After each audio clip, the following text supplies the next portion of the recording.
আচ্ছা ভাই, তো এর মধ্যে কি কি সার দিছাও? Phosphate, phosphate, potash, potash, urea. Urea, আর কি? কয় ধরনের সার এলো? ফসফেট, পটাশ, ইউরিয়া, 3 রকমের। এই 3 ধরনের সারই তো। ও আচ্ছা আচ্ছা। আসসালামু আলাইকুম রহমতুল্লাহ, কেমন আছেন সবাই? আশা করি আল্লাহর অশেষ মেহরবানিতে সবাই ভালো আছেন। দেখতেই পাচ্ছেন এই আমার এই চাচা, সে এখানে আলু গাছ গাড়তেছে। তো এখানে খুবই ভালো আলু হয়। আলু অনেকেই গাড়ে, কিন্তু তার মতো আমার মনে হয় না এত সুন্দর পরিপাটি করে, সব সময় নিড়া দেয় এবং পরিষ্কার পরিচ্ছন্ন থাকে। তো খুব ভালো আলু হয়, আর এখানে জায়গাটা খুব সুন্দর।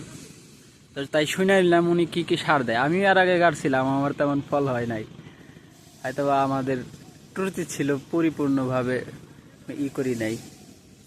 তো উনি চাষা আলু করতেছে। কয় কেজি আলু এখানে আছে চাষা? কয় কেজি আলু আছে আমাদের? 7.5 কেজি। 7.5 কেজি আলু এখানে গাড়তেছে। আলু হওয়ার পরে কয় কেজি হইব আনুমানিক?